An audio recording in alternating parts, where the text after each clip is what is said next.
সেখানে জল সংকট শুরু হয়েছে। আপনারা জানেন ডিবিসি ব্যারেজে জল ধারণ ক্ষমতা কমে যাওয়ার জন্য এবারে অনেক জমিতে ধান চাষ হয়নি। আমি যখন গ্রামে ঘুরছিলাম জিজ্ঞেস করলাম যে পাশে এত সুন্দর ধান হয়েছে অথচ আপনার জমি খালি কেন? বলছে দাদা ব্যারেজ থেকে জল আসছে না, জল কমে গেছে, তাই চাষ করতে পারছি না। ফলে উৎপাদন কমে যাচ্ছে, চাষিদের ইনকাম কমে যাচ্ছে।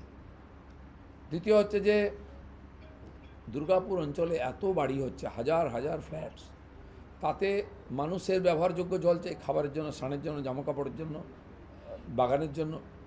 তো যদি ধারণ ক্ষমতা কমে যায় আর প্রয়োজন বেড়ে যায় তাহলে তো বিরাট সংকট হবে। এদিকে বৃষ্টিও কমে যাচ্ছে, যেন কয়েক বছরের মধ্যে একটা বড় সংকট হওয়ার সম্ভাবনা আছে। আমি শুনেছি বেশ কয়েকবার এক্সপার্ট টিম এসে ওটা সার্ভেও করেছে, কিন্তু কাজ এগোয়নি। আমার ব্যক্তিগত ইচ্ছা আছে লোকেদের এই সমস্যা শুনে যদি আমি সুযোগ পাই আগামী দিনে এই কাজ কী করে সম্পূর্ণ করতে হয় সে চেষ্টা আমি করব। দুটো বড় কারখানা দুর্গাপুর অঞ্চলে, অনেক কারখানা বন্ধ হয়ে গেছে কেন্দ্র সরকারের, আর বন্ধ হওয়ার পরে সেই জায়গায় মাটি আর শেড ছাড়া কিছু নাই। কোথাও গেলে আমাকে জিজ্ঞেস করেন কারখানা কবে খুলবে, খুলবে কী দিয়ে, দরজাই না তো খুলবে কী করে, মেশিনে নিয়ে চলবে কীটা। তার সমস্যা আলাদা, তার জমি আছে, তার গোডাউন আছে, বাড়ি আছে, হসপিটাল আছে। সেটাকে অন্য কোনোভাবে ব্যবহার করা যায় কিনা, অন্য কোনো শিল্প আনা যায় কিনা, কেন্দ্র সরকার অন্য কোনো প্রকল্প শুরু করা যায় কিনা, দীর্ঘমেয়াদী এরকম প্রকল্প নিয়ে আমরা কেন্দ্র সরকারের সঙ্গে কথা বলে অল্টারনেট কিছু করার চেষ্টা করব।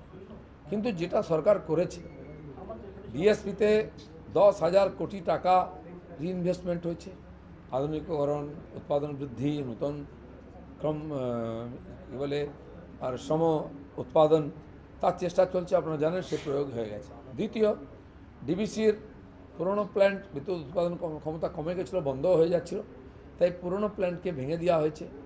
আর 9,000 কোটি টাকার বেশি টাকা রিইনভেস্টমেন্ট হচ্ছে 800 মেগাওয়াট নতুন বিদ্যুৎ তৈরি করার জন্য। তার ক্যাপাসিটিকে 3 গুণ বাড়ানো হচ্ছে।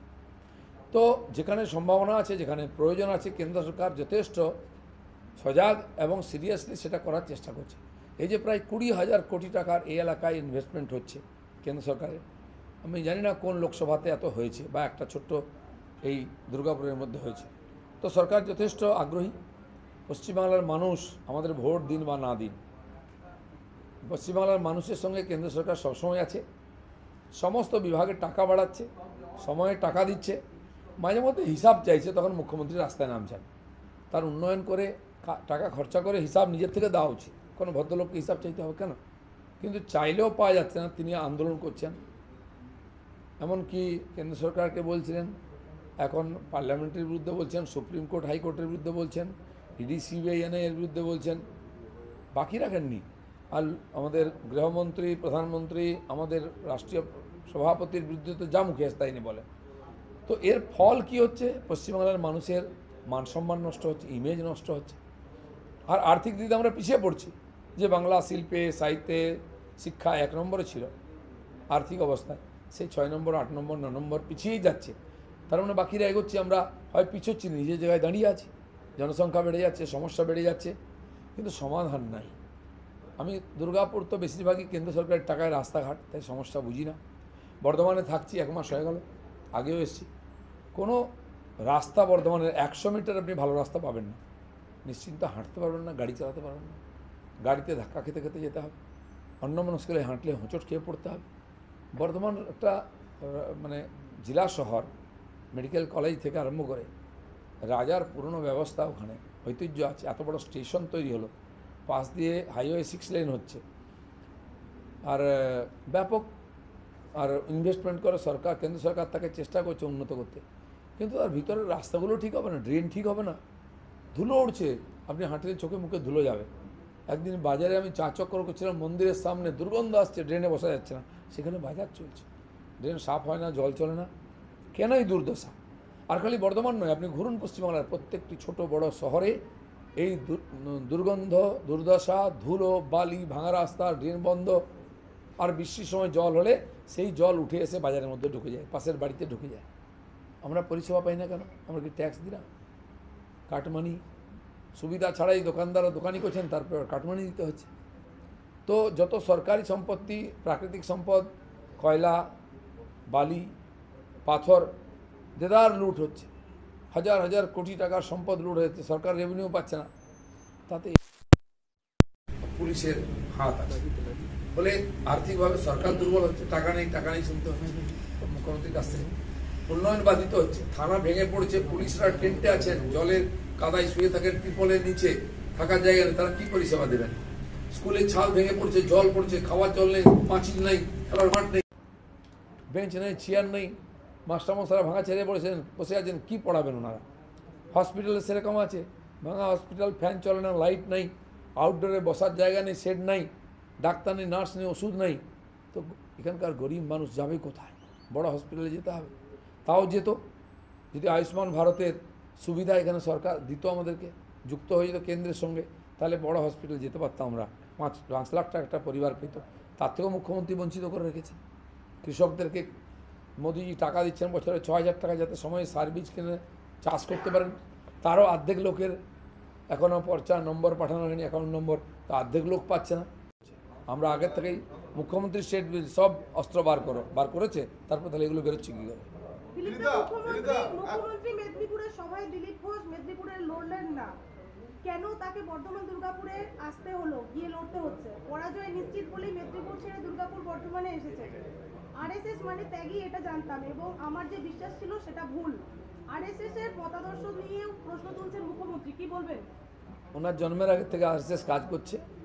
আরএসএস নিয়ে প্রশ্ন করার আগে নিজে কিছু ত্যাগ করে দেখান। নিজের আত্মীয় স্বজন বন্ধু বান্ধব কোটিপতি হয়ে গেছে, দুর্নীতিতে পুরো পরিবার ছেয়ে গেছে, আরএসএসকে প্রশ্ন করে। আর দিলীপ ঘোষ কোথায় লড়বে সেটা উনি ঠিক করবেন না। উনিও তো চেষ্টা করেছিলেন, মেদিনীপুরের লোক ঝামা ঘষে পাঠিয়ে দিল নন্দীগ্রাম থেকে। দিলীপ ঘোষ কিন্তু জিততে এসছে, এবং এমন হারাবো না সারা জীবন উনি মনে রাখবেন। দিলীপদা, বলছি যে কিছুদিন আগে আপনি বলেছিলেন যে গতবারে আপনারা যখন ভোটে দাঁড়িয়েছিলেন তখন সিপিএম না আবার কারো টপকাতে পারতেন না, যে ভোটটা আমরা পেয়েছি ওটা তো পাবোই, তারপরে বাড়বে। কারণ যে মানুষগুলি আমাদেরকে ভোট দিয়েছিলেন, অন্য পার্টির সাপোর্টাররা, তারা এই জন্য দিয়েছিলেন যে বিজেপি টিএমসিকে হারাতে পারে, সরাতে পারে। সে ব্যাপারে আমরা খানিকটা সফল হয়েছি। লোকসভা বিধানসভায় আমরা এগিয়েছি, এবং আজকে যা এক্সপোজ হচ্ছে দুর্নীতি ইত্যাদি, সে বিজেপি সরকার থাকাকালীন হয়েছে। কোর্টে আমরাও গেছি, কোর্টের আদেশে সেন্ট্রাল এজেন্সি কাজ করছে, এর আগে কেউ করেনি, সমঝোতা করে নিয়েছে।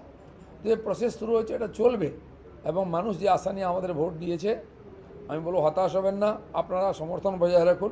বিজেপি একমাত্র আছে যে এর সমাধান করতে পারে। দাদা, আপনাদের রোড শো শেষ হলো, আপনি যখন স্লোগানও দেওয়া হলো, এখন গরমে ওরা বেরোতে পারছে না, ওদের ক্যান্ডিডেটও বেরোতে পারছে না। আমরা কেন প্রচার করছি? ওদের খুব কষ্ট, অফিসের ভেতর থেকে করছি, তারপর অফিসের ভেতর থেকে দিচ্ছি, আবার বাইরে রোদে গায়ে লাগা না, সে দম নেই। তো যারা হারামের মাল খেয়ে গায়ে চর্বি করেছে তাদের তো রোদ লাগবেই। ভারতীয় জনতা পার্টির লোকেরা মাঠে ঘাটে লড়াই করে, দিলীপ ঘোষের চর্বি নেই, মাসাল আছে, এটা দেখে নিন। ওদের তো সোরের মতো গায়ে চর্বি থলথল করছে, ওরা কি আমাদের সঙ্গে লড়বে? বলছি গুড় বাতাসার পরে দেখলাম আপনার হাতে চকলেট বিলি করতে, এটা কি? বাতাসা তো মন্দিরে হয়, যে গুড় বাতাসা ঢাকের আওয়াজ দিত, সে তার এখন কি আওয়াজ বেরোচ্ছে দেখুন কোথায় আছে। আমি বেরিয়েছি রাস্তায়, লোক বেরিয়ে এসে হাত দেখাচ্ছে, হাত মেলাচ্ছে, এই কষ্টের মধ্যে মানে এত গরমে তো গলা শুকিয়ে যাচ্ছে। তাই ভাবলাম যে এত দামি ভোট দেবে লোকে, বিশেষ করে বাচ্চারা দাঁড়িয়ে তারাও হাত দেখাচ্ছে, তাদেরকে আমি লজেন্স দিচ্ছিলাম। আপনি বললেন পশ্চিম বর্ধমানের 8টা হসপিটাল এবং সেই কারখানা একের পর এক বছর পেরিয়ে গেল। এটা আদালতের দেখরেখে হয়েছিল, আদালত হস্তক্ষেপ করেছিলেন, ডেকে নিয়ে এসে করেছিলেন, কিন্তু কেন হলো না, কেন ওরা পালিয়ে গেলেন? দেখলেন কোনো ফিউচার নেই। তো যারা ঝান্ডাবাজি করে এইসব কলকারখানা বন্ধ করেছেন তাদের ভাবার দায়িত্ব আছে। আমি যেটা বললাম কি সমাধান হতে পারে, বা ওই জায়গায় অন্য কোনো শিল্প বা অন্য কিছু হতে পারে কিনা প্রজেক্ট, এটা আমরা ভেবে দেখবো, সরকারের সঙ্গে কথা বলবো। আরেকটা কারখানার বিষয় দিলীপদা প্রসঙ্গক্রমে উঠে যায় যে হিন্দুস্তান ফার্টিলাইজার, এই রাজ্যেই বন্ধ কারখানা খোলা হয়েছিল কেন্দ্রের পক্ষ থেকে। হিন্দুস্তান কেবলসও বন্ধ হয়ে গেছে। ইসকোকে বারে বারে হাজার হাজার কোটি টাকা দিয়ে রিভাইভ করার চেষ্টা হয়। তো যারা বহু পুরনো হয়ে গেছে, ক্ষতিতে চলছে, কেন্দ্র সরকার ক্ষতিতে কোনো কারখানা চালায় না, চালাবে না। আমরা মনে করি যে রাষ্ট্রের দায়িত্ব লোকজনকে সার্ভিস দেওয়া, বিজনেস করাটা আমাদের পলিসি নয়। যে সরকার বিজনেস করতে গেছে সে ডুবেছে। রাশিয়া তার বড় উদাহরণ। রাশিয়ার ভুল পলিসিতে চলে এই সব কারখানা বন্ধ হয়েছে। লোন নিয়ে এসো, খাওয়া দাওয়া ফুর্তি করো, লুটপাট করো, নেতাগিরি করো, কাজ করার দরকার নেই, ক্ষতিতে চলবে, সরকার বেতন দেবে, আর তারপর একসময় বন্ধ হয়ে যাবে, কেন্দ্র সরকারের ঘাড়ি চাপিয়ে দেয়। এই পলিসি চেঞ্জ হয়ে গেছে। সেখানে বহু কারখানার সম্ভাবনা আছে, তো কেউ কিনতে চাইলে বিক্রি করে দিয়েছে, বিক্রি করে দিয়ে সেই টাকা আমরা অন্য জায়গায় ইনভেস্ট করবো, সেটা করছেও। তো বাকি এই যে রুগ্নতা অনেক পুরনো, তো পুরনো কেস তো সময় লাগে, সময় নিয়ে আমরা দেখবো। আপনি বিকল্প একটা চিন্তা ভাবনার কথা বললেন, যে বিকল্প চিন্তা ভাবনা করার কথা একটু আগে বললেন, তাহলে এই কারখানাগুলো খড়গপুরে এই দুর্গাপুরে বহু জমি পড়ে আছে কেন্দ্র সরকারের। আর আপনি জানেন বেশ কয়েক বছর ধরে যেমন ভাইব্রেন্ট গুজরাট হয়েছে, সবচেয়ে বেশি ইনভেস্টমেন্ট হয় মৌ হয়। পশ্চিমবাংলায়ও আর আমাদের মুখ্যমন্ত্রী তাকে ফলো করে কয়েক বছর ধরে আর বিজনেস সামিট করছেন, কিন্তু সেখানে কত টাকা সেটা বলেননি। কিছু মৌ সই হয় কিন্তু ইনভেস্ট কত হয় বলেননি। আর মজার ব্যাপার, একই ছবি প্রত্যেক বছর দেখি, সেই শিল্পপতি, সেই ভাষণ, সেই ছবি, ইনভেস্টমেন্ট হয় না কিছু। কারণ অনুকূল পরিবেশ নেই, ইনফ্রাস্ট্রাকচার নেই, অ্যাডমিনিস্ট্রেশন নেই। আমি নিউ টাউনে থাকছিলাম, ওখানে বেড়াতে যাই রোজ, সেখানে সিলিকন ভ্যালি হয়েছে। সিলিকন ভ্যালি মানে বড় বড় হোর্ডিং, মুখ্যমন্ত্রীর সহাস্য চেহারা, অমিতবাবুর ছবি। 2-3 বছর পরে সেগুলোও ভেঙে পড়ে গেছে, যখন কাশবন হয়ে গেছে, সেটা নাকি সিলিকন ভ্যালি। সিলিকন ভ্যালির যদি এই পরিণতি হয়, তো ওনাদের যে মৌ হচ্ছে তার পরিণতি এরকম হবে। যে সরকারের ইমেজটাই নষ্ট হয়ে গেছে, সেখানে কেউ শিল্প করতে চাইবে না। আমার মনে হয় এই সরকার যতদিন আছে খুব বেশি পরিবর্তন আশা করা ভুল। এগুলো করে ভোট দিচ্ছে, এখানকার সংখ্যালঘু সমাজ সবচেয়ে দুর্দশার মধ্যে আছে। গুজরাটে দেখুন, যেখানে প্রায় 30 বছর ক্ষমতায় আছি, দেশের মধ্যে ধনী মুসলমান। আর পশ্চিমবাংলায় প্রায় 40 বছর হয়ে গেল, 40 বছরের বেশি, সেখানে 45 বছর হয়ে গেল সিপিএম আর টিএমসি আমাদের সবচেয়ে বিরোধিতা করে। সেখানে মুসলমানরা সবচেয়ে গরিব, বেশিরভাগ অপরাধের সঙ্গে যুক্ত, ক্রিমিনাল। তারা জেলে আছে, এখানকার পুলিশই জেলে পাঠিয়েছে, তাদের ক্রিমিনাল তৈরি করেছে, হাতে বন্দুক দিচ্ছে। মোদিজি হাতে কলম কম্পিউটার তুলে দিতে চাইছেন, কিন্তু তাকে ভোট দিচ্ছে না। ওরা ভোট না দেওয়া পরেও তারা বাড়িতে বসে চাল ডাল পাচ্ছে, মাথার উপরে ছাদ পেয়েছে, বাড়ির সামনে জল পেয়েছে, শৌচালয় পেয়েছে, গ্যাস পেয়েছেন মহিলারা। কৃষক হলে মুসলমানরা কিষাণ সম্মান নিধি পাচ্ছেন, 4 বছর ধরে ফ্রিতে রেশন পাচ্ছেন, ভ্যাকসিন পেয়েছেন, সব সুবিধা পেয়েছেন। একটা পরিবার 6-7টা সুবিধা পেয়েছেন। তারা বিজেপিকে ভোট দেননি, কিন্তু নরেন্দ্র মোদী মুসলমানদেরকে বঞ্চিত না করে বরঞ্চ বেশি সুবিধা দিচ্ছেন, কারণ তারা বেশি গরিব করছেন ইনারা, সিপিএম, কংগ্রেস, টিএমসি। আর তাদেরকে দরিদ্র সীমার উপরে তুলে নিয়ে আসার চেষ্টা করছেন নরেন্দ্র মোদী, সুশাসনের দ্বারা, সবকা সাথ সবকা বিকাশের দ্বারা। তাই সবকা বিশ্বাস, এবারে বিশ্বাস আমরা জিতেছি, সবার সহযোগিতা আমরা পাবো, যাতে নতুন ভারত গড়ে উঠতে পারে। তো কিছু এই ধরনের প্রকল্পের যে ডাটা আমাদের কাছে এসেছিলো আমি বললাম, এছাড়াও বহু প্রকল্প, শতাধিক যে প্রকল্প আছে কেন্দ্র সরকারের, তার যে সুবিধা এখানকার লোক পেয়েছেন তার আমাদের কাছে আছে।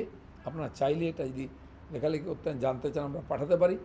আপাতত এটুকু বললাম, যদি কোনো প্রশ্ন থাকে করতে পারি। রেলের জায়গা, অন্যান্য জায়গা দখল হয়েছে, এয়ারপোর্টের জায়গা দখল হয়ে যায়, সেটা উচ্ছেদ শুরু হয়েছিল। আমরা বলেছি যারা বসে গেছেন এত বছর ধরে, আর সেগুলোকে উচ্ছেদ করার আগে তাদের পুনর্বাসনের ব্যবস্থা করুন, তারপর উচ্ছেদ করুন, আমরা আটকেছি। সিবিআইয়ের বিরুদ্ধে কমিশনে তৃণমূল, সন্দেশখালী সিবিআই অভিযান নিয়ে নালিশ তৃণমূলের অভিযোগ, সন্দেশখালী নিয়ে বারবার সরব প্রধানমন্ত্রী বারবার রাজ্যকে আক্রমণ করছে, কেন্দ্রের ইশারাতেই হঠাৎ সিবিআই, কি বলবেন? লোকে দেখেছে সিবিআই ইডি গিয়ে কী করেছে, তারপরে সিবিআই ইডিকে ওখানে মারা হয়েছে। কে মেরেছে? যে জেলে আছে শাহজাহান, সে স্বীকারও করেছে। তারপরে যে অস্ত্রশস্ত্র আছে এটা ওরা স্বীকার করেছে, তার জন্য মাটি খুঁড়ে বার করা হয়েছে। একসময় মেদিনীপুরে আমার মনে আছে সিপিএম চলে যাওয়ার পরে যেখানে সেখানে খুঁড়লে হয় কঙ্কাল বেরোতো, নাহলে অস্ত্র বন্দুক বেরোতো।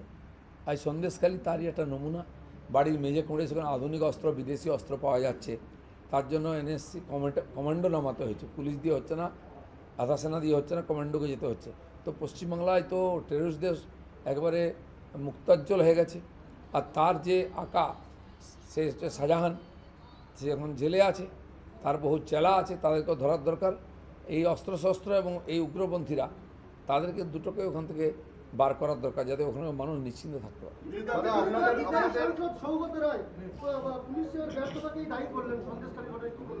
सौगत राय कीर्ति आजाद राम भक्त नहीं है, समझ जाते हैं। सियाराम वो बोलते हैं जो भगवान मान के सीता माता के साथ उनको पूजा करते हैं। हम राजनीति करते हैं, हम राम को एक आदर्श राजा, क्षत्रिय राजा मानते हैं, जिनका नाम से राम राज्य हुआ है। गांधी जी ने बोला राम राज्य की बात, तो राजा का नाम उनके जय जयकार होता है, जय श्री राम बोलते हैं। उनको समझने में समय लगा, बीजेपी में रह करके जो समझ नहीं पाया, बाहर से कैसे समझेंगे। हाँ, आपने तो जानिए दी, माननीय अमित शाह आसेन 3 तारीख दुर्गापुरे আমরা রোড 30 তারিখ দুর্গাপুরে রোড শো হবে। মাননীয় প্রধানমন্ত্রী 3 তারিখ আসবেন, তো ওটা বর্ধমানের দিকে করার চেষ্টা হচ্ছে, জায়গা দেখা হচ্ছে, ওখানে জনসভা হবে।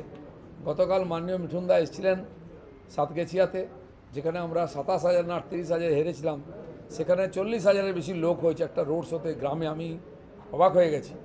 আমাদের কর্মীরাও ব্যাপক সংখ্যায় বেরিয়েছেন এবং রাস্তার দুধারে জনতা যেভাবে উচ্ছ্বাস দেখিয়েছেন, তাদের টিএমসি লোকেরা বোধহয় আর প্রচার করবে না, সুযোগ তাহলে ক্যান্ডিডেট চেঞ্জ করে দিত ওরা। ধন্যবাদ। আর না।